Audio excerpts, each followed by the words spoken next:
कि भारत में सर्व शिक्षा अभियान कब लागू किया गया था, यानी चालू किया गया था। भारत में सर्व शिक्षा अभियान जो है आप लोग का कब चालू किया गया था, ये प्रश्न पूछा गया है। चार ऑप्शन दिए गए हैं, 1998 से 1999, 1999, 2000, 2000 से 2001 या फिर 2001 और 2 में। तो अगर हम बात करते हैं कि सर्व शिक्षा अभियान की, जिसे हम लोग शॉर्टकट में बीआरसी के नाम से जानते हैं, ठीक है। अगर बीआरसी आपका पूछा जाए तो भी आपका यही रहेगा, सर्व शिक्षा अभियान, ठीक है। सर्व शिक्षा अभियान जो है वो आप लोग की 2001 में आपकी शुरू की गई थी, ठीक है। 2001 में भारत सरकार एक बहुत बड़ा कह सकते हैं प्रमुख कार्यक्रम था, जिसकी शुरुआत जो थी वह 2001 और 2 में आप लोग की गई थी। और इस समय जब ये शुरुआत की गई थी, उस समय जो पीएम थे भारत के, वह आपके थे अटल बिहारी वाजपेयी थे, ठीक है। अटल बिहारी वाजपेयी जी थे यहाँ पर। तो इस प्रकार से अटल बिहारी वाजपेयी, ठीक है। तो ये आपके मतलब उस तत्कालीन प्रधानमंत्री थे अटल बिहारी वाजपेयी जी, जब यह आप लोग का सर्व शिक्षा अभियान लागू किया गया था। चलिए अब बात करते हैं क्वेश्चन नंबर 2 पे। प्रश्न नंबर 2 बोल रहा है कि कमांड कंट्रोल प्लस वी का प्रयोग हम लोग कब करते हैं।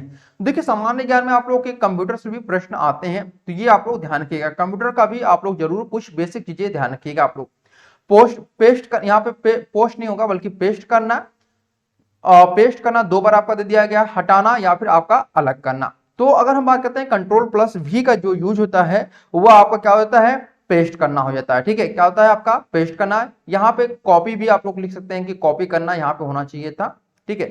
तो देखिए यहाँ पे ऑप्शन नंबर बी सही होगा, क्योंकि कंट्रोल प्लस सी वी से आपका पेस्ट करना होता है। अगर कंट्रोल प्लस सी पूछा जाता है तो वह आपका कॉपी होता, ठीक है। कंट्रोल प्लस सी से क्या होता है भाई, तो वह होता है आपका कॉपी। वही अगर हम बात करते हैं कंट्रोल प्लस एक्स से जो होता है वो आपका हटाना होता है, ठीक है। चलिए अब बात करते हैं प्रश्न नंबर हम लोग 3 पे।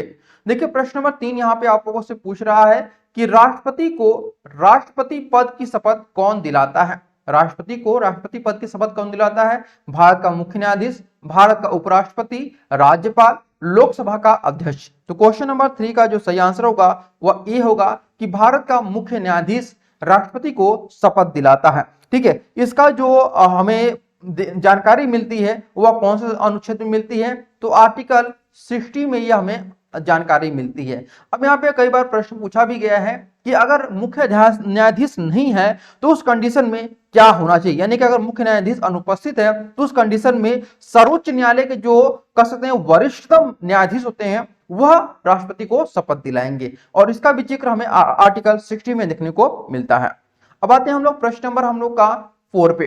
देखिए प्रश्न नंबर 4 यहाँ पे आप लोगों से बोल रहा है कि मौलिक अधिकार प्रतिस्थापित है, किसमें प्रतिस्थापित है ये आपको बताना है, ठीक है। मौलिक अधिकार प्रतिस्थापित है भाग 2 में, भाग 3 में, भाग 4 में या फिर आपका भाग 4 में।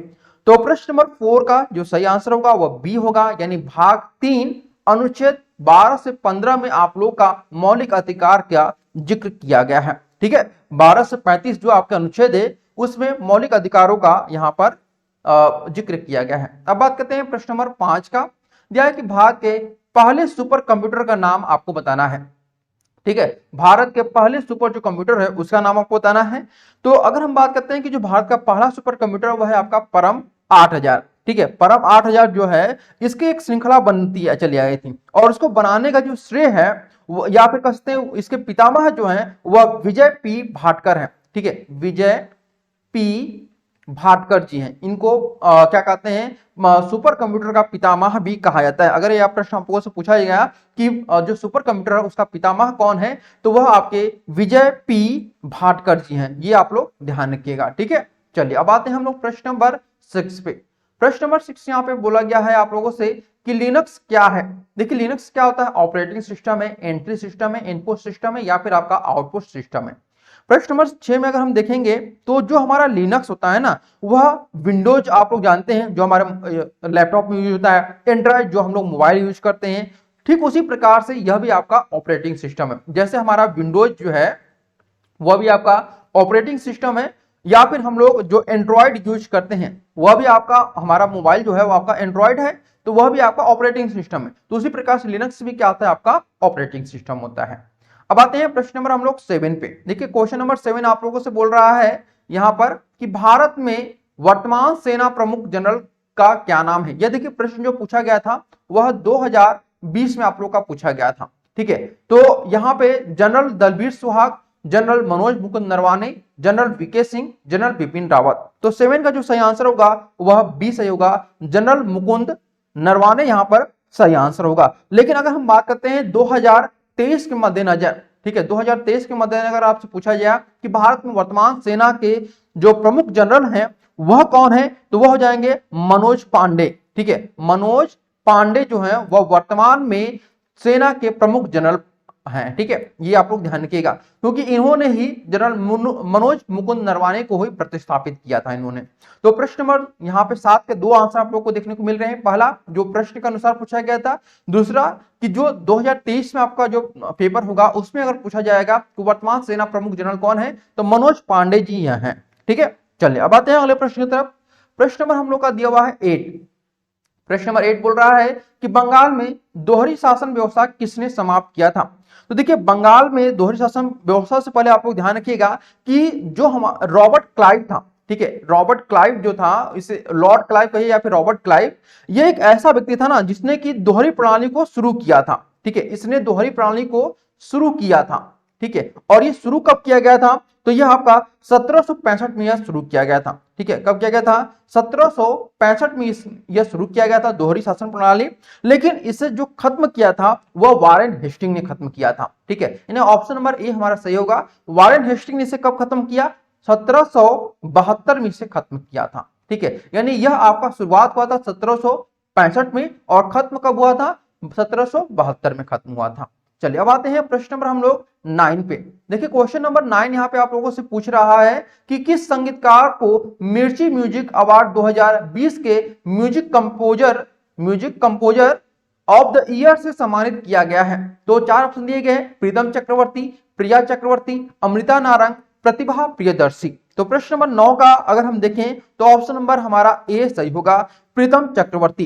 इन्हें जो पुरस्कार मिला था वह कलंक के लिए मिला था। कलंक मूवी आप लोग देखे होंगे, तो इस मूवी के लिए ही इनको यह पुरस्कार दिया गया था।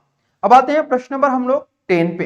देखिए, क्वेश्चन नंबर 10 यहाँ पे बोल रहा है आप लोगों से कि इग्नू के डिजिटल कोर्स का नाम क्या है। ई अर्जुन है, ई ज्ञान है, ई आर्यन है या फिर ई रमन है। तो सही आंसर हो जाएगा ऑप्शन नंबर बी, ई ज्ञान यहाँ पर सही आंसर होगा। ठीक है, अब आते हैं प्रश्न नंबर हम लोग यहां पर दिया हुआ है 11। देखिए, प्रश्न नंबर 11 यहां पर आप लोगों से पूछ रहा है कि कौन सा नाम महिला क्रिकेट से संबंधित नहीं है। इस प्रकार के प्रश्न कई बार आप लोगों से पूछे जाएंगे कि 4 ऑप्शन दिए जाएंगे और वहां पे पूछे जाएंगे कि यह फलाना व्यक्ति जो है वह किस खेल से संबंधित नहीं है। तो आप लोग को मालूम होना चाहिए, स्पेशली जो पूछा जाता है वह फीमेल से संबंधित पूछा जाता है या फिर नॉन क्रिकेट से पूछा जाता है। ठीक है, तो ये आप लोग ध्यान रखिएगा, ये यूपी बीएड की ना कह सकते हैं एक तरह से पसंदीदा यानी फेवरेट टॉपिक है कि जो स्पोर्ट्स पर्सन है उनके बारे में पूछना। तो स्पोर्ट्स पर्सन के बारे में पूछना, खास करके फीमेल के बारे में या फिर नॉन क्रिकेटर के बारे में, क्योंकि क्रिकेटर के बारे में सभी लोग जानते हैं लेकिन नॉन क्रिकेटर के बारे में बहुत लोग कम जानते हैं, इसीलिए यह इसका फेवरेट टॉपिक होता है और ये हर बार एक प्रश्न जरूर पूछा जाता है। ठीक है, तो महिला क्रिकेटर हम यहाँ पे महिला क्रिकेट से संबंधित नहीं है ये आपको बताना है। तो 4 ऑप्शन दिए गए हैं, इन 4 में से जो सही आंसर होगा वह 11 का डी होगा, दीपिका कुमारी। दीपिका कुमारी जो है वह एक क्या है भाई, तो रिकर्व भारतीय महिला तीरंदाज है। ठीक है, क्या है आपके, ये है तीरंदाज है। तो ये आप लोग ध्यान रखिएगा क्योंकि ये अक्सर करके आप लोगों से पूछ भी सकता है, इस बार हो सकता है 2023 में आप लोगों से पूछे भी। प्रश्न नंबर यहाँ पे 12 दिया गया है कि डोगरी जो है भाषा किस राज्य से संबंधित है। डोगरी भाषा किस राज्य से संबंधित है, सिक्किम से, हिमाचल प्रदेश से, जम्मू कश्मीर से या फिर आपका उत्तराखंड से। तो 12 का सही आंसर होगा सी, जम्मू कश्मीर से यह संबंधित है डोगरी भाषा। ठीक है, और यह क्या है आपको ध्यान रखिएगा, यहाँ पर जम्मू कश्मीर पहले एक स्टेट होता था लेकिन अब यह स्टेट नहीं है, ध्यान रखिएगा स्टेट नहीं है बल्कि यह आपका यूनियन टेरिटरी बन चुका है। ठीक है, चलिए अब आते हैं प्रश्न नंबर हम लोग 13 पे। देखिए, प्रश्न नंबर 13 यहाँ पे आप लोगों से क्या कह रहा है इसे हम लोग देखते हैं। यह है कि अफ्रीकी भाषा का प्रयोग मुख्य रूप से कहां के पर किया जाता है। तो अफ्रीकी भाषा का जो प्रयोग है वह दक्षिण अफ्रीका और उत्तरी अफ्रीका में सबसे ज्यादा यहाँ पर प्रयोग किया जाता है और इसका जो प्रयोग मतलब कह सकते हैं प्रयोग है वह 2000 वर्षों से चला आ रहा है। ठीक है, 2000 वर्षों से यह इसका प्रयोग चला आ रहा है। चलिए अब आते हैं प्रश्न नंबर हम लोग 14 पे। प्रश्न नंबर 14 बोल रहा है आप लोगों से यहाँ पर देखिएगा कि राष्ट्रीय ग्रामीण रोजगार गारंटी योजना अधिनियम कब पारित आप लोग का किया गया था? ठीक है, राष्ट्रीय ग्रामीण रोजगार गारंटी योजना अधिनियम कब पारित किया गया था या फिर हुआ था, ये आपको बताना है। ऑप्शन नंबर ए दिया है आप लोग का वर्ष 1995 यानी पारित हुआ था 1996, वर्ष 2000 पारित 2001 में हुआ था, वर्ष 2005 पारित 2006 में हुआ था, वर्ष 2007 पारित 2008 में हुआ था। तो 14 का जो सही आंसर होगा वो ऑप्शन नंबर सी होगा, यानी वर्ष 2005 पारित 2006 में किया गया था। अब आते हैं प्रश्न नंबर हम लोग 15 पे, एनसीईआरटी के वर्तमान निदेशक कौन है? तो एनसीईआरटी के जो वर्तमान निदेशक हैं वह ऋषिकेश सेनापति जी हैं। ठीक है, ऋषिकेश सेनापति जी वर्तमान निदेशक के रूप में कार्यरत हैं। अब आते हैं हम लोग प्रश्न नंबर 16 पे। ठीक है, क्वेश्चन नंबर 16 यहाँ पे आप लोगों से पूछ रहा है कि एडुसेट लॉन्च किया गया था, कब लॉन्च किया गया था? फरवरी 1998 में, अप्रैल 2001 में, सितंबर 2003 में या फिर सितंबर 2004 में। तो एडुसेट यहाँ पे अगर हम बात करते हैं तो इसे हम लोग जी सैट के नाम से भी जानते हैं। ठीक है, इसे हम लोग जी सैट 3 के नाम से भी जानते हैं। अगर इसका नाम आप लोगों से पूछा जाएगा एडुसेट का अन्य नाम क्या है तो जी सैट 3 के नाम से भी इसको जाना जाता है। और यह 20 सितंबर 2004 को लॉन्च किया गया था। ठीक है, 20 सितंबर 2004 को यह लॉन्च किया गया था। तो ऑप्शन नंबर डी हमारा यहाँ पर सही हो जाएगा। ठीक है, अब आते हैं प्रश्न नंबर 17 पे। देखिए प्रश्न नंबर 17 बोल रहा है मानव शरीर का कौन सा अंग इंसुलिन पैदा करता है? तो मानव शरीर का ऐसा अंग कौन सा है वो आपको बताना है। तो वह अंग आपका अग्नाशय है। अग्नाशय यानी इंसुलिन उत्पादन करने का अग्नाशय, यानी कि जिसको हम लोग पेनक्रियाज के नाम से भी जानते हैं। ध्यान रखिएगा, इसको हम लोग पेनक्रियाज के नाम से भी जानते हैं। तो कई ऐसे शब्द होते हैं जिनके अन्य नाम भी होते हैं, उन अन्य नामों से भी प्रश्न आप लोगों से पूछा जाता है। तो ये चीजें आप लोग अपने दिमाग में बैठा लीजिएगा कि कई ऐसे प्रश्न भी होते हैं जिनको अन्य नामों से हम लोग जानते हैं। अब आते हैं प्रश्न नंबर 18 पे। देखिए प्रश्न नंबर 18 यहाँ पे बोल रहा है कि भारतीय संविधान द्वारा कितनी भाषाओं को मान्यता प्राप्त हुआ है? 18, 22, 24 या फिर 28? तो सही आंसर होगा बी, 22 भाषाओं को यहाँ पर कह सकते हैं कि मान्यता प्राप्त किया गया है। और ये किस अनुसूची में है? तो ये आपकी 8वीं अनुसूची में यह बात बताई गई है, 8वीं अनुसूची में। ठीक है, तो उम्मीद करते हैं यहां तक आप लोग को कोई भी परेशानी नहीं हुई होगी। इसी प्रकार से हम लोग प्रश्न नंबर 19 को भी देखते हैं क्या पूछ रहा है, और मैं यहाँ पे कोशिश कर रहा हूँ आप लोग को एक्सप्लेन करके भी बताऊं ताकि आप लोग को 2023 में कोई प्रॉब्लम न फेस करना पड़े। प्रश्न नंबर 19 दिया है प्रथम भारतीय महिला ओलंपिक पदक विजेता कौन है? कलम मल्लेश्वरी, एस्टानु, गीता फोगाट या फिर एमएससी मैरीकॉम, यानी मैरीकॉम यहाँ पे पूछा गया है। तो 4 ऑप्शन दिए गए प्रथम भारतीय महिला ओलंपिक पदक विजेता। तो 19वां का सही आंसर होगा ए, कलम मल्लेश्वरी। इनको सबसे पहले इतिहास में यानी ओलंपिक इतिहास में पहली भारतीय महिला होने का इनको गौरव मिला था, गौरव प्रदान है। और इन्होंने कब जीता था? तो यह 2000 की सिडनी का जो ओलंपिक हुआ था, 2000 का जो सिडनी का ओलंपिक हुआ था, इसमें इन्होंने क्या जीता था? मतलब इन्होंने ओलंपिक का एक पदक जीता था। ठीक है, ये ध्यान रखिएगा आप लोग। चलिए अब आते हैं प्रश्न नंबर हम लोग 20 पे। प्रश्न नंबर 20 यहाँ पे पूछ रहा है आप लोगों से कि देवधर ट्रॉफी किस खेल से संबंधित है? देवधर ट्रॉफी किस खेल से संबंधित है? देखिए मैंने आप लोगों से बोला ना कि खेल से संबंधित यहाँ पे प्रश्न आप लोगों से पूछे जाएंगे। तो ये ध्यान रखिएगा आप लोग कि खेल से संबंधित बहुत सारी ऐसी छोटी छोटी चीजें जो कि हम लोग को मालूम होती है लेकिन वो चीजें हम लोग नहीं ज्यादा ध्यान देते हैं, इस वजह से हम लोग उस प्रश्न को गलत कर देते हैं। तो ऐसे प्रश्नों पर आप लोग विशेष ध्यान दीजिएगा। देवधर ट्रॉफी अक्सर हम लोग जानते हैं, देवधर के नाम से जानते हैं। तो देवधर ट्रॉफी जो है आपका क्रिकेट से संबंधित है। ठीक है, किससे संबंधित है? क्रिकेट से। और यह जो है वह वनडे टाइप का होता है, यानी कि 50 ओवर का एक कहते हैं टूर्नामेंट होता है, 50 ओवर का। और यह हमारे देश के जो मतलब उच्च मतलब हायर सीनियर टीम जो होती हैं उनको 3 भागों में विभाजित किया जाता है, मतलब इंडिया ए, इंडिया बी और इंडिया सी के। तो ये 3 टीमें क्या करती हैं, इसमें पार्टिसिपेट करती हैं और इन्हीं तीनों टीमों में क्या होता है? कंपटीशन होता है देवधर ट्रॉफी के लिए। ठीक है, चलिए अब आते हैं प्रश्न नंबर 21 का। देखिए प्रश्न नंबर 21 यहाँ पे बोल रहा है कि कौन सा रक्त समूह सार्वभौमिक दाता होता है? ठीक है, कौन सा रक्त समूह सार्वभौमिक दाता होता है? B plus, A B plus या फिर ओ पॉजिटिव? तो 21 का सही आंसर होगा डी। यहाँ पर ओ पॉजिटिव जो होता है यानी ओ प्लस वाले लोग जो होते हैं वो यूनिवर्सल रेड सेल डोनर होते हैं। और अगर हम बात करते हैं ए बी के बारे में, अगर ए बी के बारे में बात करते हैं तो ए बी ब्लड ग्रुप वाले जो लोग होते हैं वह यूनिवर्सल प्लाज्मा डोनर होते हैं। ठीक है, प्लाज्मा डोनर होते हैं। अगर यहाँ पे प्रश्न पूछा गया आप लोगों से कि ऐसा कौन सा रक्त समूह है जो कि प्लाज्मा ठीक है, प्लाज्मा डोनर के रूप में जाना जाता है, तो आपका ए बी है। ठीक है, ए बी है जिसको हम लोग प्लाज्मा डोनर के नाम से भी जानते हैं। अब आते हैं प्रश्न नंबर हम लोग 22 पे। देखिए प्रश्न नंबर 22 का रहा है प्रकाश वर्ष किसकी इकाई है? दूरी की, समय की, तीव्रता की या फिर आपकी चाल की। तो 22 का सही आंसर होगा ए, यानी कि यह आपकी दूरी की इकाई है, क्योंकि इसे हम लोग क्या होता है कि प्रकाश वर्ष, एक वर्ष में प्रकाश द्वारा तय की जाने वाली दूरी होती है, इसलिए हम लोग इसको दूरी में कर सकते हैं। ठीक है, प्रश्न नंबर 23 देखिए दिया हुआ है अ हिंदू व्यू ऑफ लाइफ। इसके लेखक का नाम आपको बताना है। सुभाष चंद्र बोस जी हैं, डॉक्टर राजेंद्र प्रसाद जी हैं, सर्वपल्ली राधाकृष्णन जी हैं या फिर पंडित जवाहरलाल नेहरू जी हैं। तो प्रश्न नंबर 23 का सही आंसर होगा सी, डॉक्टर सर्वपल्ली राधाकृष्णन जी, जो कि भारत के प्रथम उपराष्ट्रपति थे। ठीक है, ये हमारे देश के फर्स्ट वाइस प्रेसिडेंट रहे हैं और साथ ही ये हमारे देश के सेकेंड प्रेसिडेंट भी रह चुके हैं। ठीक है, ध्यान रखिएगा ये दोनों चीजें, वाइस यहाँ पे क्या कहते हैं, वाइस प्रेसिडेंट रहे हैं और सेकेंड हमारे क्या रहे हैं, प्रेसिडेंट रहे हैं। तो ये दोनों चीजें बहुत महत्वपूर्ण है, ध्यान रखिएगा आप लोग सर्वपल्ली राधाकृष्णन के बारे में। अब आते हैं प्रश्न नंबर 24 पे। प्रश्न नंबर 24 का रहा है एशियन ड्रामा पुस्तक के लेखक कौन है, ये आपको बताना है। एशियन ड्रामा पुस्तक के लेखक कौन है? गुन्नार मिर्डाल है, जोनाथन ग्रिक्सन है, मार्क थैंड है या फिर आपका जॉन ग्रिशम है। तो 24 का सही आंसर होगा ए, गुन्नार मिर्डाल, यहां पे आपका सही आंसर होगा। यह क्या है, एक स्वीडिश व्यक्ति हैं, यानी यह आपके स्वीडन के रहने वाले हैं, स्वीडिश। ठीक है, स्वीडिश। और यह किस प्रकार के हैं, तो यह एक अर्थशास्त्र यानी इकोनॉमिक्स हैं, साथ ही एक राजनेता भी हैं, और यह सबसे महत्वपूर्ण कि यह एक नोबेल पुरस्कार जीतने वाले व्यक्ति हैं। ठीक है, नोबेल विजेता भी हैं। अब आते हैं प्रश्न नंबर 25 पे।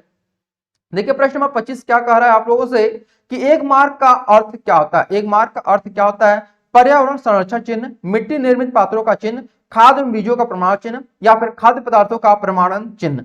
तो 25 का सही आंसर होगा सी, खाद्य एवं बीजों का प्रमाणन चिन्ह यहाँ पर सही आंसर होगा। अब आते हैं प्रश्न नंबर यहाँ पे दिया हुआ है 26।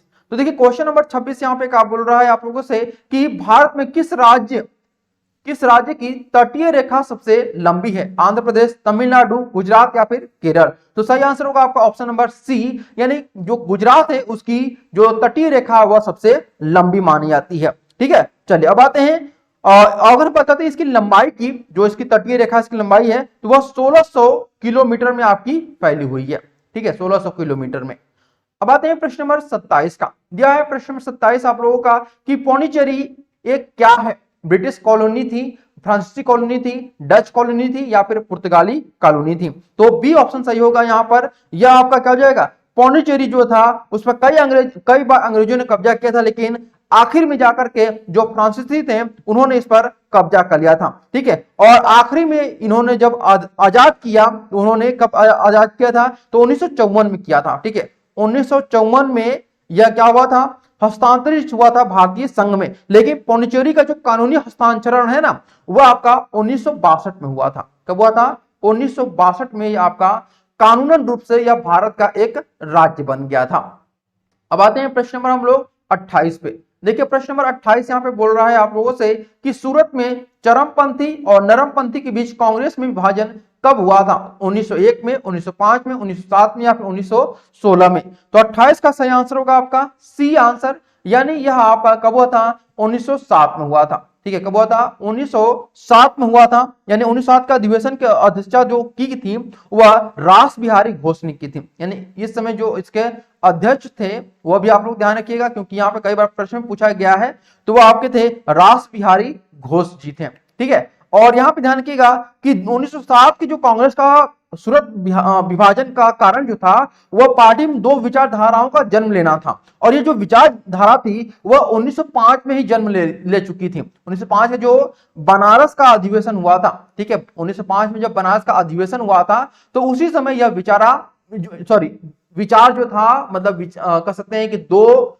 गुट जो थे, दो गुटों का विचारधारा जो थी वह 1905 में जन्म ले ली थी, लेकिन 1907 का जो अधिवेशन हुआ था उसमें यह पूरी तरह से निखर के आई थी। और यहीं पर आपका सूरत का जो 1907 का अधिवेशन हुआ था, इसमें चरमपंथी और नरमपंथी जो दो गुटों में आपका कांग्रेस जो है वो आपका विभाजन हो गया था। अब आते हैं प्रश्न नंबर 29 पर।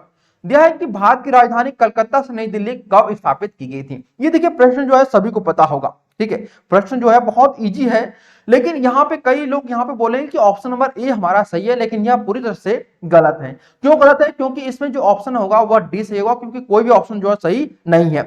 तो देखिए यहाँ पे दिल्ली की जो राजधानी बनाने की घोषणा है ना, वह जॉर्ज पंचम ने, ठीक है, जॉर्ज पंचम के द्वारा यहां पर कर दी गई थी। कब?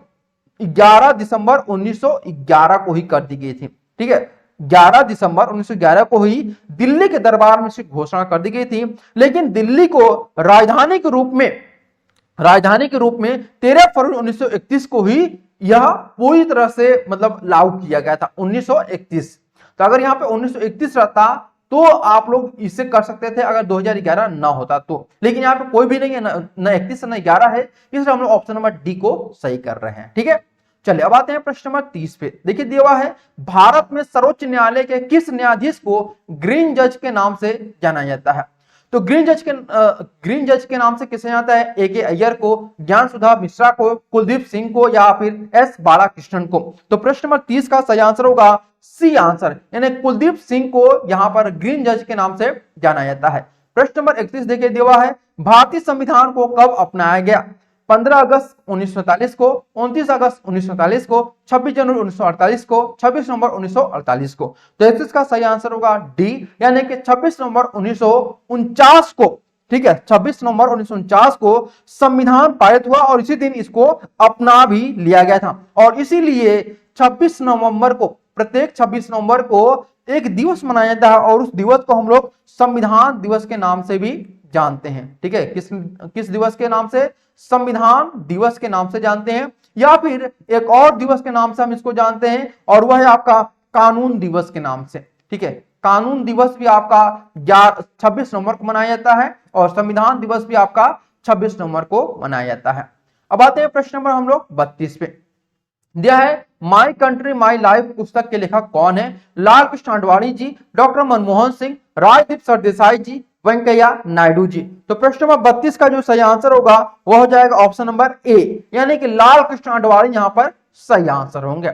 अब आते हैं प्रश्न नंबर 33 पे। देखिए प्रश्न नंबर 33 बोल रहा है आप लोगों से कि भारत में कौन पहली महिला पुलिस निदेशक बनी थी? पहली महिला पुलिस निदेशक जो बनी थी भारत में वह आपकी थी कंचन चौधरी जी, ठीक है। कंचन चौधरी जी प्रथम महिला पुलिस महानिदेशक के रूप में कार्यरत हुई थी। अब आते हैं प्रश्न नंबर 34 पे। देखिए प्रश्न नंबर 34 जो कर रहा उसे हम लोग ध्यान से देखते हैं और फिर आप लोग को समझाने की कोशिश भी करते हैं। भारत कितने पिन कोड क्षेत्रों में विभाजित किया गया है? 6, 7, 8 या फिर आपका 9। तो सही आंसर होगा आपका ऑप्शन नंबर डी, 9 भागों में यह विभाजित किया गया है। यह बहुत महत्वपूर्ण, ध्यान रखिएगा। एक चीज यहां पे आपको नोटिस करना चाहेंगे, बताना चाहेंगे कि भारत में जो 8 पिन कोड क्षेत्र हैं वह सामान्य लोगों के लिए है, ठीक है। किसके लिए? सामान्य लोगों के लिए है, ठीक है। जो सामान्य लोग होते हैं जैसे आम आदमी होते हैं ना, उनके लिए है। लेकिन एक कोड ऐसा है जो कि फिक्स होता है, ठीक है। क्या होता है? ये आपका फिक्स होता है। किसके लिए है? आर्मी के लिए है, ठीक है। किसके लिए? आर्मी के लिए। इस प्रकार से कुल हमारे 9 क्या होते हैं? पिन कोड क्षेत्र हैं, जिनमें 8 सामान्य लोगों के लिए और एक जो है वो आपका आर्मी लोगों के लिए होता है, ठीक है। चलिए अब आते हैं प्रश्न नंबर हम लोग 35 पे। देखिए प्रश्न नंबर 35 बोल रहा है यह रे क्रॉस नहीं होगा, ये गलत हो गया है, यह आपका रेड क्रॉस होगा, ठीक है। क्या होगा भाई? रेड क्रॉस होगा, ठीक है। रेड क्रॉस की स्थापना किसने की थी? डेनियल डॉल्टन ने, हेनरी ड्यूरेंट ने, या फिर जेम्स केलमैन ने, या फिर जेम्स मिचनर ने। तो 35 का सही आंसर होगा आपका बी ऑप्शन, यानी हेनरी ड्यूरेंट के द्वारा इसकी स्थापना की गई थी। कब? 1863 में इसकी स्थापना की गई थी, ठीक है। 1863 में इसकी स्थापना की गई थी और इसका जो मुख्यालय है वह कहां पे है? जेनेवा में है, ठीक है। ये सभी को पता होगा। इसका जो मुख्यालय है वह आपका जेनेवा में है। और जेनेवा कहां पे है भाई? तो यह आपका स्विट्जरलैंड में है, ठीक है। कहां पर? स्विट्जरलैंड में है, ठीक है। चलिए अब आते हैं अगले प्रश्न की तरफ हम लोग। प्रश्न नंबर यहां पे दिया हुआ है 36। प्रश्न नंबर 36 बोल रहा है आप लोगों का कि मॉन्ट्रियल प्रोटोकॉल का संबंध किससे है? मॉन्ट्रियल प्रोटोकॉल का संबंध किससे है? ओजोन परत संरक्षण से, पर्यावरण प्रदूषण से, कार्बन उत्सर्जन से, या इनमें से कोई नहीं। तो 36 का जो सही आंसर होगा ये सही होगा, ओजोन परत संरक्षण से यह आपका संबंधित है, ठीक है। प्रश्न नंबर 37 को देखते हैं हम लोग। क्या दिया हुआ है भाई? दिया हुआ है आप लोग का प्रश्न नंबर 37 की सिस्मोलॉजी के अंतर्गत किसका अध्ययन किया जाता है? तो देखिए सिस्मोलॉजी के अंतर्गत हम लोग भूकंप का अध्ययन करते हैं। ठीक है, सिस्मोलॉजी का मतलब ही होता है भूकंप मापी। अब आते हैं प्रश्न नंबर हम लोग दिया हुआ है 38। देखिए प्रश्न नंबर 38 क्या बोल रहा है आप लोगों से कि लोकसभा की पहली महिला स्पीकर कौन थी? लोकसभा की पहली महिला स्पीकर कौन थी? सुमित्रा महाजन, मीरा कुमार, पूनम महाजन या फिर सुषमा स्वराज?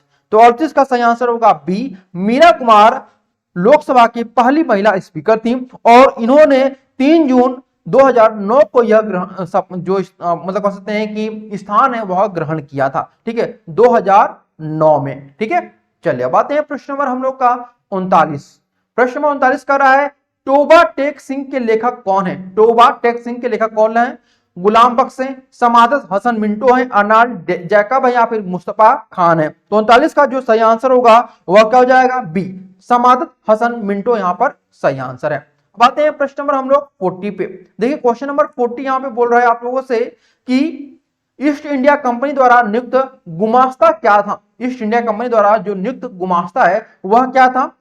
सैनिक अधिकारी था, सेनापति था, प्रतिनिधि था या उपरोक्त में से कोई नहीं? तो ऑप्शन नंबर 40 का जो सही आंसर होगा वह सी होगा, यानी प्रतिनिधि, यानी कि जो माल खरीदने या फिर बेचने पर लेखा जोखा अर्थात बही खाता तैयार करता था। ठीक है, क्या करता था? बही खाता तैयार करता था, उसी को गुमास्ता के नाम से जानते थे। ठीक है, अब आते हैं प्रश्न नंबर 41 दिया हुआ है नरेंद्र मोदी की पहली बार प्रधानमंत्री पद के लिए शपथ की तिथि क्या थी? 20 मई 2014, 22 मई 2014, 26 मई 2014 या फिर 26 मई 2015? तो 41 का जो सही आंसर होगा वह सी होगा। यह जब प्रश्न पूछा गया था तो बहुत सारे जो एंटी नरेंद्र मोदी के थे, यानी नरेंद्र मोदी के जो विरोधी थे, उन्होंने इन प्रश्नों को देख करके कहा था कि यह इसलिए पूछा गया प्रश्न है ताकि नरेंद्र मोदी की जो डेट है सारी डेट वह स्टूडेंट याद कर सके।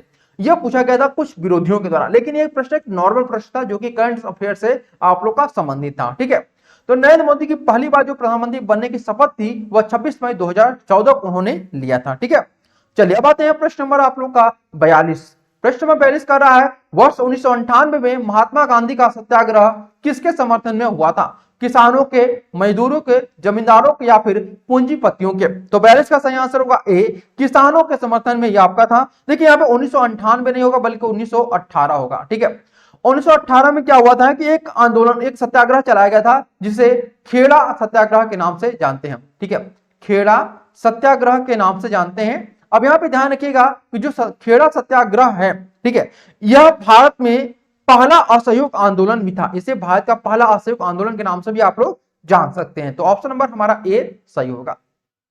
प्रश्न नंबर 43 का रहा है बजट 2019-20 के अनुसार भारत में दुग्ध उत्पादन को दोगुना करने का लक्ष्य कौन सा वर्ष रखा गया है? 2022, 2024, 2025 या फिर 2030? तो 43 का जो सही आंसर है वो आपका सी है, 2025। लेकिन अगर हम बात करते हैं कि 2023 के अनुसार इसका जो लक्ष्य रखा गया है वह बढ़ा करके 2030 कर दिया गया। अगर यही प्रश्न आप लोग का पूछ लिया जाए 2022-23 का, ठीक है, 2022-23 यहां पे अगर प्रश्न पूछा जाए तो वहां पे आपका 2030 आंसर होगा। ठीक है, लेकिन यह जो प्रश्न पूछा गया उसके अनुसार सी ऑप्शन होगा। अब आते हैं प्रश्न नंबर 44 पे। शरीर की सबसे बड़ी ग्रंथि क्या है? शरीर की सबसे बड़ी ग्रंथि अग्नाशय, यकृत, अमाशय या इनमें से कोई नहीं? तो 44 का जो सही आंसर होगा वह बी सही होगा, यानी यकृत जो है वह शरीर की सबसे बड़ी ग्रंथि है। अब आते हैं प्रश्न नंबर 45 पे। देखिए दिया हुआ है फिरोज शाह कोटला मैदान का नया नाम क्या है? Arun Jaitley stadium, Sushma Swaraj stadium, Atal Bihari Vajpayee stadium या फिर मुकुंद राव पाटिल स्टेडियम? तो 45 का सही आंसर होगा ए, अरुण जेटली स्टेडियम। ठीक है, अब आते हैं प्रश्न नंबर हम लोग 46 पे। दिया है आंध्र प्रदेश में मकर संक्रांति किस नाम से जानी जाती है? पोंगल संक्रांति से, दोंगक से या फिर कड़ंक के या फिर गोमक से? देखिए ये जो प्रश्न पूछा गया था यहां ध्यान रखिएगा कि यह प्रश्न में ऑप्शन गलत दिया गया था, लेकिन फिर भी यूपी बीएड में जो आपका आंसर सीट आया था उसके अनुसार आपका ये सही माना गया था। अब यहाँ पे गलत ऑप्शन क्यों यहाँ पे मैं आपको बोल रहा हूं ये आप लोग समझने की कोशिश करिएगा। देखिए तमिलनाडु में पोंगल के नाम से जानते हैं, मकर संक्रांति जो है ना ये आपका तमिलनाडु में किस नाम से जाना जाता है? पोंगल के नाम से जाना जाता है। लेकिन अगर हम बात करते हैं आंध्र प्रदेश में इसे संक्रांति के नाम से जानते हैं। ठीक है, आंध्र प्रदेश में इसे संक्रांति के नाम से जानते हैं। लेकिन यहां पर आपका ऑप्शन नंबर ए में दोनों दे दिया है, इसलिए हम लोग ऑप्शन नंबर ए सही करेंगे। ठीक है, अब आते हैं प्रश्न नंबर 43 में। देखिए प्रश्न नंबर 43 क्या बोल रहा है, इसे हम लोग समझने की कोशिश करते हैं। देखिए दिया हुआ है आप लोग का कि ऑस्ट्रेलिया ओपन एकल खिताब 2020 किसने जीता है? रोजर फेडरर ने, नोवाक जोकोविच ने, या फिर राफेल नडाल ने, या फिर छिमनिक छियम ने। तो 47 का जो सही आंसर होगा वह 20 सही होगा। नोवाक जोकोविच ने यह आपका खिताब जो है वह जीता है। ठीक है, इन्होंने, नोवाक जोकोविच ने लगभग 8 बार यह खिताब जीता है। ठीक है, 8 बार यह खिताब इन्होंने जीत चुके हैं। अब आते हैं प्रश्न नंबर 48 पे। दिया हुआ है भारत का पहला परमाणु रिएक्टर स्केल मतलब पहला परमाणु रिएक्टर कहां पे है? लक्ष्मी में है, इंदिरा है, अप्सरा या फिर गंगोत्री है। यानी इसे मतलब भारत का जो पहला परमाणु रिएक्टर है उसे किस नाम से जानते हैं? किस नाम से भाई? लक्ष्मी से, इंदिरा से, अप्सरा से या फिर गंगोत्री से? जिसे हम लोग अप्सरा के नाम से जानते हैं। प्रश्न नंबर 49 देखिए दिया हुआ है आप लोग का कि सौर ऊर्जा का स्रोत क्या है? तो सौर ऊर्जा का जो स्रोत है वो आप लोग का क्या होगा भाई? वह है आपका नाभिकीय संलयन। ठीक है, क्या है? नाभिकीय संलयन। और इसे अल्बर्ट आइंस्टीन के जो समीकरण है वह आपका E = mc², इसके माध्यम से आप लोग निकाल सकते हैं। ठीक है, सौर ऊर्जा का स्रोत।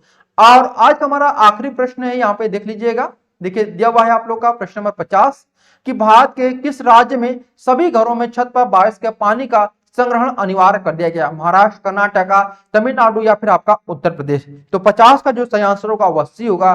तमिलनाडु में इसे क्या कर दिया गया है कि सभी घरों की जो छतें हैं उस पर पानी को संग्रह अनिवार्य कर दिया गया है। तो इस प्रकार देखिए क्वेश्चन नंबर आपका 51 यहाँ पे पूछा गया है कि इनमें से पृथ्वी कौन सा शब्द है? इनमें से पृथ्वी कौन सा शब्द है ये आपको बताना है।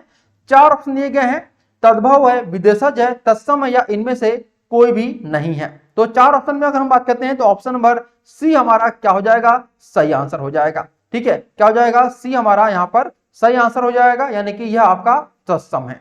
संप्रदान कारक का प्रसर्ग क्या है? संप्रदान कारक का प्रसर्ग क्या है? का है, को है, से है या फिर के लिए है? तो 52 का सही आंसर होगा डी, के लिए। संप्रदान कारक का प्रसर्ग क्या है? आपका के लिए है। प्रश्न नंबर 53 देखिए दिया हुआ है यहाँ पर कि मैं चित्र बना रहा हूं, वाक्य में काल बताना है आप लोग को। ठीक है, मैं चित्र बना रहा हूं, इसमें आपको काल बताना है। भविष्य काल है कि भूतकाल है, अनिश्चित भूतकाल है या फिर आपका वर्तमान है? तो 53 का जो सही आंसर होगा वह डी सही होगा। इसमें आपका वर्तमान काल है। क्या है? हूं लगा हुआ है, इसलिए आपका वर्तमान काल होगा। प्रश्न नंबर उसी प्रकार से 54 को देखेंगे हम लोग। दिया हुआ है आलू किस भाषा का शब्द है? आलू जो है वो आपका किस भाषा का शब्द है? पुर्तगाली है, चीनी है, अरबी है या फिर आपका अंग्रेजी है? तो 54 का सही आंसर होगा आपका ए, यह आपका पुर्तगाली शब्द है। प्रश्न नंबर 55 दिया हुआ है यहाँ पर कि सौ वर्ण का उच्चारण स्थान क्या होगा? दांत से किया जाता है, मूर्धा से, दालू से या फिर आपका कंठ से किया जाता है? तो देखिए यहाँ पे प्रश्न नंबर 55 का सही आंसर होगा बी, मूर्धा के द्वारा इसका किया जाता है। मूर्धा के द्वारा देखिए री का भी उच्चारण हम लोग करते हैं। ठीक है, उसके अलावा जो ट वर्ग के होते हैं, ट वर्ग का मतलब होता है ट, ठ, ड, ढ, ड़, ये भी आपके मूर्धा के द्वारा किए जाते हैं उच्चारण। उसी प्रकार से आपका र भी होता है और आपका श भी होता है। ठीक है, चलिए अब आते हैं प्रश्न नंबर हम लोग 56 पे। देखिए प्रश्न नंबर 56 क्या बोल रहा है आप लोगों से, इसे हम लोग ध्यान से देखेंगे। निम्नलिखित में से कौन सा गुलर का फूल होना मुहावरे का सही अर्थ होगा? देखिए मुहावरों से संबंधित प्रश्न लगातार पूछा जा रहा है, तो इसे आप लोग ध्यान रखिएगा। तो गुलर का फूल होना, इस मुहावरे का जो अर्थ होगा वह अति प्रसन्न होना, फूल की तरह खिलना, दुर्लभ वस्तु होना या फिर आपका सुगंधित होना। तो 56 का सही आंसर होगा आपका सी, यानी यह आपका दुर्लभ वस्तु सही आंसर होगा। प्रश्न नंबर 57 देखिए दिया हुआ है यहाँ पर कि शुद्ध शब्द को स्त्रीवाचक बनाने के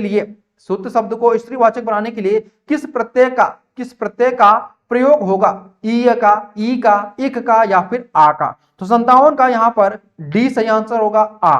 ठीक है, अब आते हैं प्रश्न नंबर 58। देखिए प्रश्न नंबर 58 दिया हुआ है पैरों से लेकर सिर तक के लिए एक शब्द बताइए। देखिए पैरों से लेकर सिर तक अगर आपसे पूछ रहा है तो उसके लिए एक शब्द बस होगा, वह होगा क्या भाई? तो वह होगा आपका अपाद मस्तक। क्या हो जाएगा? अपाद मस्तक, यह आपका सही आंसर होगा। चलिए अब आते हैं प्रश्न नंबर 59 पे। देखिए दिया हुआ है काव्य में भाव और कला के सौंदर्य को बढ़ाने वाले कारक क्या कहलाते हैं? कारक क्या कहलाते हैं? रस कहलाते हैं, छंद कहलाते हैं, चौपाई कहलाते हैं या फिर आपका अलंकार कहलाते हैं?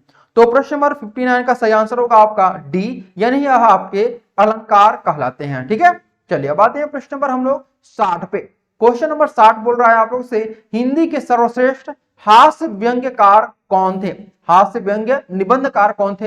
हरिशंकर परसाई, जयशंकर प्रसाद, आचार्य रामचंद्र शुक्ल या फिर आपका महावीर प्रसाद द्विवेदी। तो 60 का सही आंसर होगा ए। क्या हो जाएगा? ए। हरिशंकर परसाई यहाँ पर सही आंसर होगा। ठीक है, हरिशंकर परसाई जो है वह मशहूर निबंध संग्रह भी इनका है, जो कि विशेष करके हास्य व्यंग्य पर आधारित है। और इनकी जो मतलब बहुत सारी इनका हास्य निबंध का, इनके बहुत सारे निबंध हैं, जिनमें सबसे महत्वपूर्ण है, जो सबसे ज्यादा फेमस है, वो आपकी तब की बात है। ठीक है, क्या है आपकी?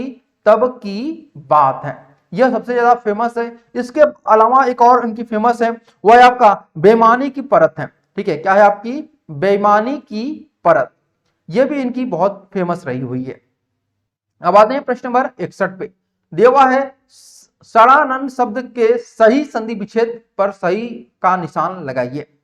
तो इसका संधि विच्छेद अगर हम करेंगे तो 61 का सही आंसर हो जाएगा डी, सट प्लस आनन आपका सही हो जाएगा। ठीक है, और सट प्लस आनन यह आपका क्या है? तो यह आपका व्यंजन संधि है। ठीक है, क्या है आपका? व्यंजन संधि। प्रश्न नंबर 62 को देखिए, दिया हुआ है यहां पर आप लोगों को कि चक्रधर शब्द है, चक्रधर जो है आपका शब्द किस प्रकार का है? ऋण है, यौगिक है, योग ऋण है या फिर आपका विदेशी है? तो 62 का सही आंसर होगा सी, योग ऋण शब्द है आपका। ठीक है, अब आते हैं प्रश्न नंबर हम लोग 63 पे। दिया हुआ है निम्नलिखित में से अनिश्चयवाचक सर्वनाम बताइए। अनिश्चयवाचक सर्वनाम कुछ, कौन, यह या फिर क्या। तो 63 का सही आंसर होगा आपका ए, यानी कुछ जो है आपका अनिश्चयवाचक सर्वनाम है। अगर आपका कुछ रहे या फिर आपका कोई रहे, तो इन दोनों में से कोई भी रहता है तो आपका अनिश्चयवाचक सर्वनाम के अंतर्गत आता है। प्रश्न नंबर 64 दिया हुआ है संबंध बोधक अव्यय किसके साथ प्रयुक्त होता है?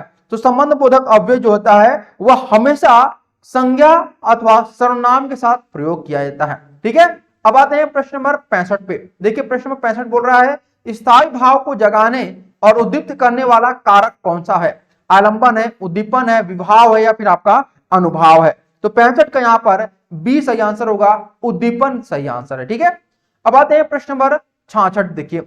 देखिए क्वेश्चन नंबर 66 क्या बोल रहा है आप लोगों से, इसे हम लोग देखते हैं। दिया है कि जो जो निहारिये नेरे है न नहीं, त्यों त्यों खरी निकरे सा निकाय। इस पंक्ति में आपको अलंकार बताना है। तो अलंकार की अगर बात करते हैं तो 66 का सही आंसर हो जाएगा डी, यह आपका पुनरुक्ति अलंकार है। ठीक है, प्रश्न नंबर 67 देखिए दिया हुआ है इनमें से कौन सा शब्द शुद्ध है, यह आपको बताना है। उज्ज्वल है, दीपक है, मूर्ति है या इनमें से कोई नहीं है। 67 का ए आंसर सही होगा आपका, उज्ज्वल यहां पर सही आंसर है। ठीक है, प्रश्न नंबर 68 देखिए दिया हुआ है निम्नांकित एक शब्द में उपसर्ग नहीं है, यह आपको बताना है। अतिक्रमण, प्रतिक्षण या फिर सुगम या फिर आपका दर्शन। तो 68 का यहां पर डी सही आंसर होगा, दर्शन यहां पर में आपका उपसर्ग का कोई भी प्रयोग नहीं किया गया है। प्रश्न नंबर 69 बोला गया है दृश्य काव्य के अंतर्गत क्या आते हैं? नाटक प्रहसन आते हैं, नाटक कहानी आते हैं, नाटक व्यंग्य आते हैं या फिर प्रहसन और कहानी आते हैं। तो 69 का जो सही आंसर होगा वह हो जाएगा ऑप्शन नंबर ए, नाटक और प्रश्न, ये आपके सही आंसर है। देखिए दृश्य काव्य होता है क्या है कि जिस रचना का रसास्वादन देखकर, सुनकर, पढ़कर किया जा सके उसे हम लोग दृश्य काव्य कहते हैं। जैसे अगर हम बात करते हैं जयशंकर जी की, ठीक है, जयशंकर प्रसाद जी की रचनाओं की, तो यह इनके नाटक था, इनका जयशंकर प्रसाद जी का। ठीक है, जयशंकर प्रसाद जी के नाटक था जिनका बहुत ज्यादा प्रसिद्ध रहा था, जो कि नाम है स्कंदगुप्त। स्कंदगुप्त एक ऐसा नाटक था जो कि दृश्य काव्य के अंतर्गत इसको रखा जाता है। अब आते हैं प्रश्न नंबर 70 पे। 70 देखिए दिया हुआ है कि यह जो चिन्ह बनाया गया यह किस प्रकार का चिन्ह है, यानी कैसा चिन्ह है, इसको किस चिन्ह के नाम से जानेंगे? लाघव चिन्ह, पुनरुक्ति बोधक चिन्ह, आदेश चिन्ह या फिर हंसपद चिन्ह। तो 70 का जो सही आंसर होगा वह ये सही होगा, लाघव चिन्ह के नाम से हम इसे जानेंगे। आते हैं प्रश्न नंबर 71 दिया हुआ है प्रकृति का सुकुमार कवि किसे कहते हैं? सूर्यकांत त्रिपाठी निराला, सुमित्रानंदन पंत, जयशंकर प्रसाद या फिर कबीर। तो 71 का सही आंसर होगा आपका बी, ऑप्शन नंबर सही होगा, यानी सुमित्रानंदन पंत यहां पर सही आंसर है। ठीक है, सुमित्रानंदन पंत किस युग के कवि हैं भाई? तो ये आपके छायावादी युग के हैं। ठीक है, छायावादी युग के कवि रहे हैं। तो इन्हीं को प्रकृति का सुकुमार कहा जाता है क्योंकि यह प्रकृति के बहुत ही नजदीक थे। प्रश्न नंबर 72 स्वाभिमान स्वाधीनता का प्रतीक क्या होता है? तो स्वाभिमान और स्वाधीनता का जो प्रतीक होता है वो आपका डी सही होगा, सिंह यहाँ पर सही आंसर होगा। सिंह जो होता है वो शक्ति, साहस, आत्मविश्वास, स्वाभिमान, स्वाधीनता इन सभी का प्रतीक होता है। प्रश्न नंबर 73 देखिए दिया हुआ है आप लोगों का, अली शब्द के दो अर्थ हैं। अली जो शब्द है इसका दो अर्थ होता है, भौरा, सखी, घाट, घर, जल, पानी, पिता और भाई। तो 73 का सही आंसर होगा ए, भौरा और सखी आपका सही आंसर है। ठीक है, अब आते हैं प्रश्न नंबर 74 पे। दिया है वह बहुत बोलती है, इस वाक्य में क्रिया विशेषण क्या है आपका।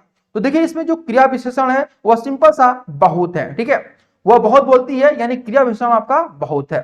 प्रश्न नंबर 75 देखिए दिया हुआ है आपका, उज्ज्वल पद में संधि बताइए। उज्ज्वल पद में संधि कौन सा है, दीर्घ है, गुण है, व्यंजन है या फिर आपका विसर्ग संधि है। तो उज्ज्वल में आपका व्यंजन संधि हमें देखने को मिलता है। क्या मिलता है, व्यंजन संधि। अब आते हैं प्रश्न नंबर 76 पे। दिया है छायावादी युग के प्रवर्तक कौन है, जयशंकर प्रसाद, श्रीधर पाठक, सुमित्रानंदन पंत या फिर रामचंद्र शुक्ल। तो 76 का जो सही आंसर होगा ए सही होगा, जयशंकर प्रसाद ये आपके छायावादी युग के प्रवर्तक हैं। ठीक है, चलिए अब बात करते हैं प्रश्न नंबर 77। प्रश्न नंबर 77 आपका दिया हुआ यहाँ पर ध्यान से देखिएगा कि पावक शब्द का उदाहरण है। पावक शब्द किसका उदाहरण है भाई, दीर्घ स्वर संधि का, गुण स्वर संधि का, वृद्धि स्वर संधि का या फिर अयादी स्वर संधि का। 77 का जो सही आंसर होगा वह डी सही होगा, अयादी स्वर संधि का यह उदाहरण है। पावक का अगर हम देखें तो यह आपका पौ प्लस अक हो जाएगा। ठीक है, पौ प्लस अक यहाँ पर सही आंसर होगा। अब आते हैं प्रश्न नंबर 78। दिया है कि सामान्यतया काव्य में कुल कितने भेद पाए जाते हैं। काव्य में कितने भेद होते हैं भाई, तो 78 का सही आंसर होगा बी, दो भेद यहां पर पाए जाते हैं। ठीक है, कौन कौन से है यहां पर अगर हम बात करते हैं तो एक होता है आपका श्रव्य काव्य होता है। ठीक है, क्या होता है, श्रव्य काव्य। दूसरा जो होता है उससे हम लोग दृश्य काव्य के नाम से जानते हैं। ठीक है, किसके नाम से, दृश्य काव्य के नाम से जानते हैं। अब आते हैं प्रश्न नंबर 79। देखिए दिया हुआ है प्रसारण का विलोम बताइए। प्रसारण का विलोम है प्रतिपादन, आरक्षण, आकुंचन या फिर सदर्शन। तो 79 का सही आंसर होगा सी, आकुंचन यहां पर सही आंसर है। अब आते हैं प्रश्न नंबर 80। दिया है कि लोक संस्कृति का जन्म हुआ था शहरों में, गांवों में, कस्बों में या फिर आपका विद्यालयों में। तो 80 का बी सही होगा, गांव में इसका जन्म हुआ था। 81वां देखिए दिया हुआ है आप लोग का कि कृपाण शब्द है, कृपाण शब्द है आगत, देशज, तद्भव या फिर आपका तत्सम। तो 81 का सही आंसर होगा डी, तत्सम होगा। ठीक है, यह क्या है आपका तत्सम है। अब आते हैं प्रश्न नंबर आपका 82। देखिए दिया है बुद्धि भ्रमित होना किस मुहावरे का सही अर्थ है, चक्कर में पड़ना, अक्ल व पत्थर पड़ना या फिर धोखा खाना या फिर उल्लू बनाना। 82 का सही आंसर होगा आपका ए, यानी चक्कर में पड़ना आपका सही आंसर है। ठीक है, प्रश्न नंबर 83 देखिए दिया हुआ है सिर से बोझ उतारना मुहावरे का अर्थ क्या होगा, भार टालना, बक्सा रखना, जमीन पर कुछ पटकना या फिर बात पक्की होना। 83 का सही आंसर होगा ए, यानी भार टालना यहां पर सही आंसर है। ठीक है, प्रश्न नंबर 84 देखिए दिया हुआ है आप लोग का निम्नलिखित में से ऋण शब्द कौन सा है ये आपको बताना है। ठीक है, निम्नलिखित में से ऋण शब्द कौन सा है, वाचनालय, समतल, विद्यालय, पशु। तो 84 का जो सही आंसर होगा वह आपका डी होगा, यानी पशु जो है आपका ऋण शब्द है। ठीक है, प्रश्न नंबर 85 देखिए दिया हुआ है आप लोगों का महोत्सव में संधि है। महोत्सव में आपका संधि है ये आपको बताना है। तो देखिए महोत्सव में जो संधि है ना वह आपका हो जाएगा ऑप्शन नंबर ए, गुण संधि है। ठीक है, क्या है आपका गुण संधि, क्योंकि इसका अगर हम संधि विच्छेद करते हैं तो यह हो जाएगा महा। ठीक है, महा प्लस उत्सव हो जाएगा। ठीक है, तो ये आपका सही आंसर है। अब आते हैं प्रश्न नंबर 86 पे। देखिए प्रश्न नंबर 86 बोल रहा है आप लोगों से अंबर का विलोम बताइए। 86 दिया है, अंबर का विलोम क्या हो जाएगा, तो अंबर का जो विलोम होगा वह अवनी होता है। ठीक है, क्या होगा, अवनी। 87 का देखिए दिया हुआ है मुझे कैसा शब्द है, मध्यम पुरुष, अन्य पुरुष, उत्तम पुरुष या फिर प्रथम पुरुष है। तो 87 का जो सही आंसर होगा वह सी होगा, यह आपका उत्तम पुरुष है। उत्तम पुरुष में देखिए क्या आता है, मैं आता है, ठीक है, हम आता है, मुझे आता है, हमारा आता है। प्रश्न नंबर 88 देखिए दिया हुआ है आप लोग का बहिर्मुखी में समास बताइए। बहिर्मुखी एक शब्द दिया गया है और इसमें आपको समास बताना है, अव्ययी भाव समास, द्वंद्व समास, तत्पुरुष समास या फिर आपका कर्मधारय समास। तो 88 का ए सही होगा, इसमें आपका अव्ययी भाव समास हमें देखने को मिलता है। अब आते हैं प्रश्न नंबर 89। देखिए दिया हुआ है आप लोग का सूरदास की साहित्यिक भाषा क्या थी। सूरदास की जो साहित्यिक भाषा है वह आपकी क्या है ये आपको बताना है। 4 ऑप्शन दिए गए हैं, ब्रज भाषा, अवधी, भोजपुरी या फिर मैथिली। तो 89 का ए ऑप्शन सही होगा, ब्रज भाषा है। ठीक है, अब आते हैं प्रश्न नंबर 90 पे। दिया हुआ है महाकाव्य में किसका वर्णन किया जाता है, किसके बारे में बताया जाता है, मानव जीवन के बृहद और व्यापक चित्रण का, मानव जीवन के सूक्ष्म पक्ष का चित्रण का, मानव जीवन के एकांकी पक्ष का, या फिर मानवेतर जीवन के बृहद पक्ष का। तो 90 का सही आंसर होगा ए, यानी कि मानव जीवन के बृहद और व्यापक चित्रण का। अब आते हैं प्रश्न नंबर 91। दिया है काली मिर्च में कौन सा समास है आपका, कर्मधारय, तत्पुरुष, द्वंद्व या फिर बहुव्रीहि। 91 का सही आंसर होगा ए, यानी कर्मधारय यहां पर सही आंसर होगा। ठीक है, काले मिर्च अर्थात काली है जो मिर्च, तो इसलिए आपका कर्मधारय होगा। आते हैं प्रश्न नंबर 92 में। दिया है उर्वशी किसकी काव्य कृति है, अज्ञे की, सुमित्रा नंदन पंत की, रामधारी सिंह दिनकर की, या फिर कुंवर नारायण की। तो 92 का सही आंसर होगा आपका सी, रामधारी सिंह दिनकर यहां पर सही आंसर है। प्रश्न नंबर 93 दिया हुआ है सन्यासी का पर्यायवाची बताइए, ढोंगी, बाबा, वृद्धा या फिर दंडी। 93 का सही आंसर होगा ए, सन्यासी का जो पर्यायवाची होता है वो आपका ढोंगी होता है। ठीक है, सन्यासी का जो पर्यायवाची होता है वो आपका ढोंगी होता है, बैरागी होता है, ठीक है, और दंडी भी होता है। ठीक है, क्या होता है, दंडी, सॉरी यहाँ पे ए नहीं होगा, ढोंगी नहीं होगा बल्कि ए होगा, सॉरी डी, दंडी यहाँ पर सही आंसर होगा। ठीक है, तो सन्यासी का पर्यायवाची जो होगा आपका डी होगा, न कि आपका ए होगा। अब आते हैं प्रश्न नंबर 94। दिया है अद्भुत रस का स्थायी भाव क्या होगा, जुगुप्सा होगा, विस्मय होगा, भय होगा, या फिर आपका उत्साह होगा। तो 94 का जो सही आंसर होगा वह बी होगा, विस्मय। अद्भुत रस का जो स्थायी होता है वो आपका क्या होता है, विस्मय होता है। अब आते हैं प्रश्न नंबर हम लोग 95 पे। प्रश्न नंबर 95 का रहा है निम्नलिखित में से कौन सा कवि भक्ति काल का नहीं है। तो भक्ति काल का कवि नहीं है तो वह हो जाएंगे आपके 95 का सी सही होगा, मतीराम। मतीराम जो है वह रीति काल के कवि हैं। ठीक है, किसके हैं, रीति काल के यह कवि हैं। तो यह बात आप लोग ध्यान रखिएगा। चलिए अब आते हैं प्रश्न नंबर 96। देखिए दिया हुआ है प्रश्न नंबर 96, निम्नलिखित में से अशुद्ध वाक्य आपको बताना है। मैं आज विद्यालय नहीं जाऊंगा, बच्चों को काटकर फल खिला दो, वह सुंदर दृश्य है, वह अत्यंत बुद्धिमान तथा बलशाली है। तो ऑप्शन नंबर बी सही होगा कि बच्चों को काटकर फल खिला दो, यह आपका अशुद्ध वाक्य है। और अगर हम बात करते हैं शुद्ध क्या होगा कि बच्चों को फल काटकर खिलाओ, यह आपका शुद्ध वाक्य होगा।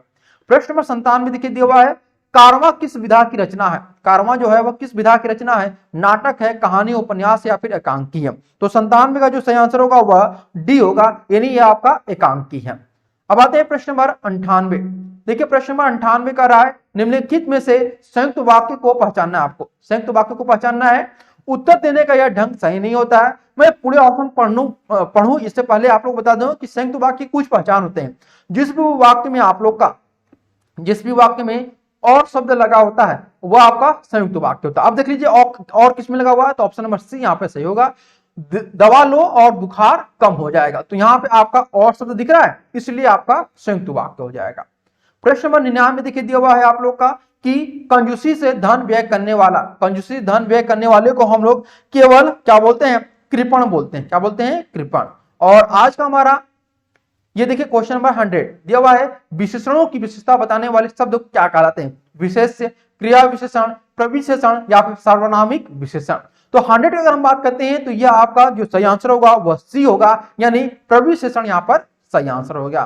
तो इस प्रकार से हम लोगों ने 2000 जो आप लोग का 20 में आप लोग का पेपर हुआ था, ठीक है, पेपर 1, जिसमें कि आप लोग का जीके और हिंदी के जो क्वेश्चन पूछे गए थे उनको हम लोगों ने सॉल्व कर लिया है। अब हम लोग जो आपके वर्ग है यानी कि कला वर्ग, साइंस वर्ग, उनके क्वेश्चन आप लोग को नेक्स्ट जो वीडियो आएगा हम लोग का उसमें आप लोग को बता देंगे। ठीक है, तो आज के सेशन के लिए इतना ही, फिर मिलते हैं अगले वीडियो में। तब तक के लिए धन्यवाद और लाइक से सब्सक्राइब करना ना भूलिएगा। Thank you so much everyone, thank you.